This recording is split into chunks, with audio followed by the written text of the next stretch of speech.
अचलपूर नगर परिषद मात्र ते नेहमीच आमच्यासाठी हातात आलेली नाही. मला असं वाटतं का ते आमच्यासाठी अचलपूर परतवाडा हा फार किचकट विषय आहे. तो माझ्यासाठी तेवढाच किचकट आहे. फार म्हणजे तिथं आम्ही काम करत राहिलो, अचलपूर आपल्या बाजूने उभं राहील, पण ते अजून शक्य झालं नाही, आम्हाला यश आलं नाही. पण चांदूर बाजारनं नेहमी आम्हाला साथ दिलेली आहे. तिथल्या लोकांनी, त्यांनी प्रचंड ताकदीनं उभे राहणारं शहर आहे ते आमच्यासाठी. आणि त्यांनी खरं तर आमचा काय म्हणते जो काही विधानसभेतला पराजय होता त्याची थोडी जी नैराश्य आलं होतं ते भरून काढण्याचं काम चांदूरबाजातल्या शहरातल्या लोकांनी केलं. पण त्यांचं मी आभार मानतो आणि एक चांगलं काम आपण येत्या काळात करू.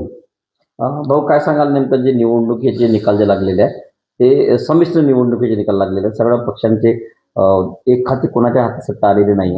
मला वाटते फार चांगली निवडणूक झाली.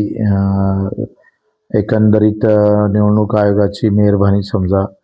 तर UM मध्ये काही घोळ करता आला नाही, कारण कमी मताची निवडणूक होती आणि कमी मतामध्ये ते करता येत नाही म्हणून त्याचे निकाल जरी पाहिले तर एकतर्फी दिसत नाही आहे. ते चारही बाजूनं दिसतं आणि निश्चितच त्याचा जो सामान्य कार्यकर्ता काम करणारा आहे त्याला न्याय देण्याचं काम निवडणूक आयोगाच्या मुळे भेटलं, मला तर असं वाटतं. कारण ते जर करप्शन झालं असतं तर मग आधी काम करणारा कार्यकर्ता मागं पडला असता. ते झालं नाही, याचं खरं तर फार आभार आम्ही निवडणूक आयोगाचं मानतो. ते बिनविरोध केलं त्याच्याचमुळे त्याचे परिणाम मला वाटतं चिखलदऱ्यात दिसले. कारण बिनविरोध ही काही लोकांच्या मताचे नव्हते, ते पैसा आणि सत्ता याचा उपयोग करून बिनविरोध करण्याचा जो प्रयत्न तानाशाही दाखवली त्याचा उलटा परिणाम चिखलदऱ्यात दिसतं आणि त्याचा फायदा काँग्रेसला झाला.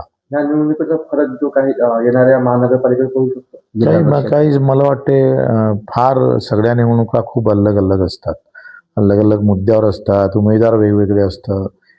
त्याच्यामुळं कुठल्याही निवडणुकीचे परिणाम दुसऱ्या निवडणुकीवर पडन असं मला कधीच म्हणजे आत्तापर्यंतचा अनुभव माझा आहे. त्यामुळे त्याचे काही फार परिणाम पडत नाही.